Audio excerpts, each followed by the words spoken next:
Degraded lands can be found in nearly every country around the world. Nearly half of Earth's forests have already been cleared or degraded to make way for agriculture and other human uses. As global population continues to rise, forests and agricultural lands must be sustainably managed and more effectively used to satisfy increasing food demands and mitigate carbon emissions. Nigeria's forests, which currently extend over 9.6 million hectares, have been dwindling rapidly over the past decades. The current deforestation rate is estimated at 3.7%, which is one of the highest in the world. The new dimension which is happening in the local communities in Nigeria, it is charcoal production. A lot of people are cutting down trees, all in the name of charcoal being sold to Ukraine, to the Eastern Europe, and we are degrading the forest. And people are now, in the good old days, you don't cut down a shea butter tree, the one they used to make the local ori. Now people cut it down because they assume, it's not assumed, it actually burns very well. So when you make a charcoal out of it, it's a very good, high quality charcoal. So the shea butter, which is not planted by anybody, is being cut down, which means some people's source of livelihood is being.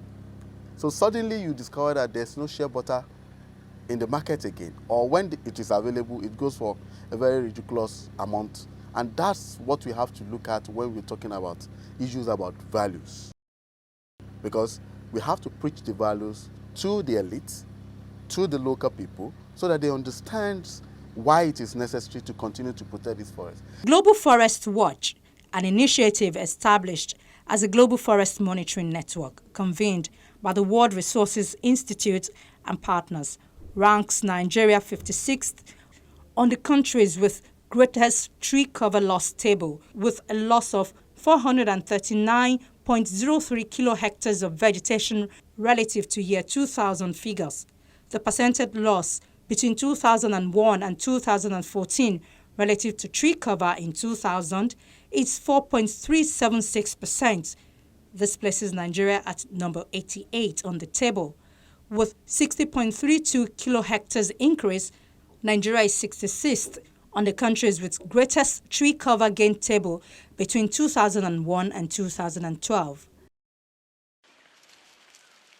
Nigeria also has 835 million metric tons of carbon stocks in living forest biomass. According to the Food and Agriculture Organization data, 37.5% of greenhouse gas emissions in Nigeria came from land use change and forestry in 2011. The forestry sector contributed $991.8 million to the economy in 2011, which is approximately 0.4% of the GDP.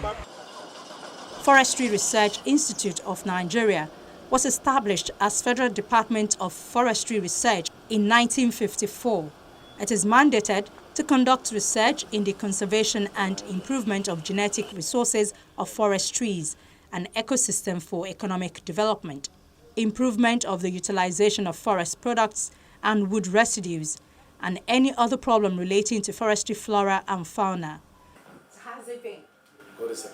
The institute is headed by Dr. Adeshola Adepoju as its executive director. He says the vegetation cover in Nigeria is not as bad as projected.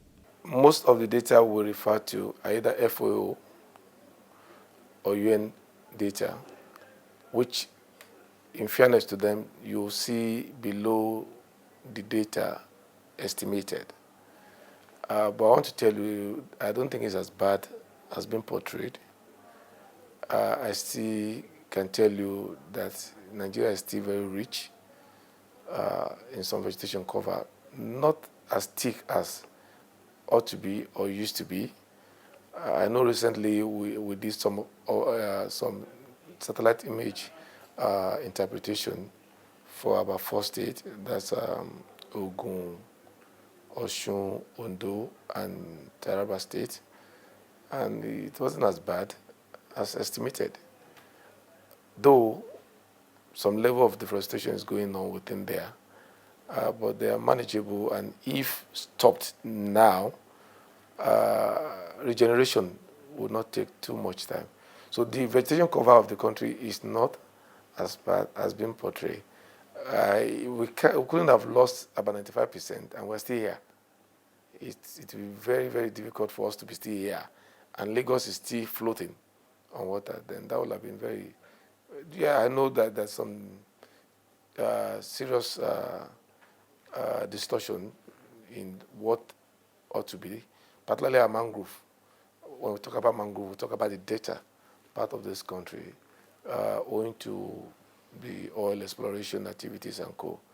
But I know there's also meeting going on that to see whether they can allow it follow so that we can work on the regeneration of such mangrove. So it's not as bad as that. Nigeria, home to Africa's large human and its largest economy, has also retained vibrant wilderness. The country's forests and savanna parks and wetlands rank among the continent's most important. The top man at the Forestry Research Institute in Nigeria says Nigeria's biodiversity is very rich. I think in Africa, probably the only country that won't compete with us in terms of our biodiversity will probably be Congo, DRC. Jokes apart, Nigeria is very rich. In one of my lab here, in the herbarium here, we have over 125,000 species of various plant species in Nigeria biodiversity, which is the largest herbarium in West Africa and probably competing in Africa. 125,000 different plant species is not a joke. And if you go to the insect collection in the same department, I think they have close to 80,000. So the question is,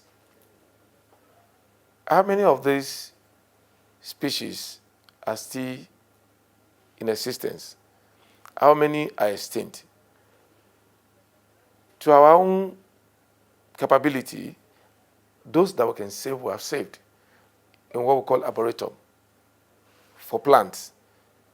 We bring them back,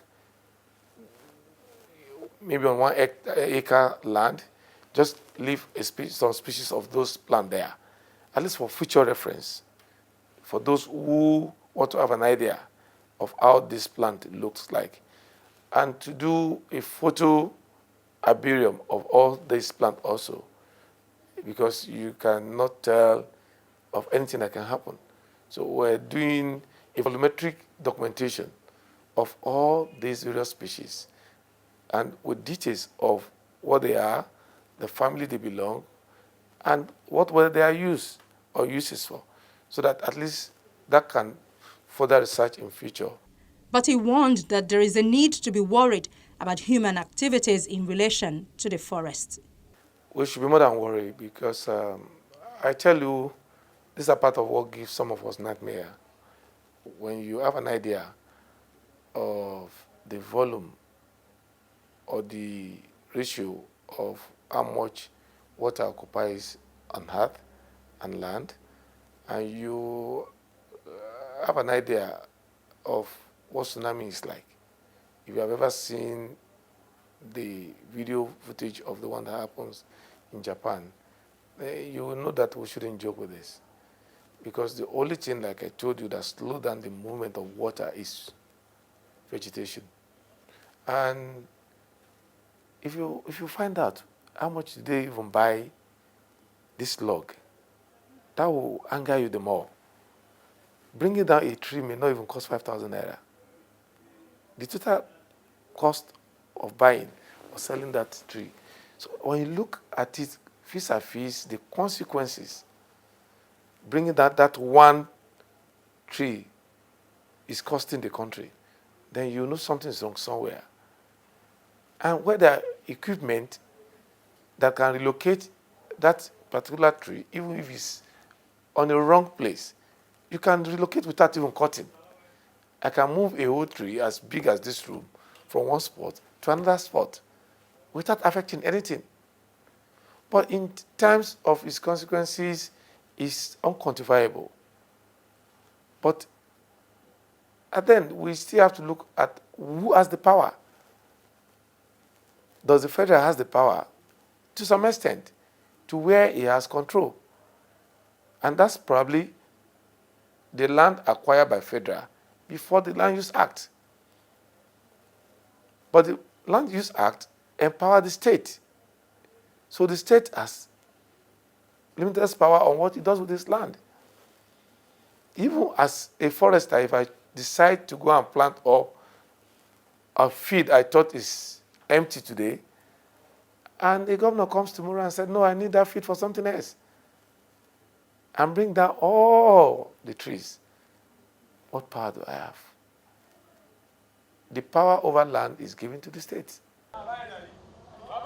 Nigeria's rural populations depend on agriculture for their livelihoods, eking out a living on typically small farms, many of which are expanding into previously remote forested areas. This pronounced expansion in Nigeria is causing habitat fragmentation and inevitable human-wildlife conflicts. Nigeria's biologically diverse landscape encompasses lowlands and mountain forests, mangroves, swamps, and mountain grasslands. Yet, the proliferation of subsistence farms and large-scale timber harvesting forecasts bad news for native wildlife, particularly the African elephant and the extremely rare cross-river gorilla. Gorillas and elephants need large, continuous ranges to survive.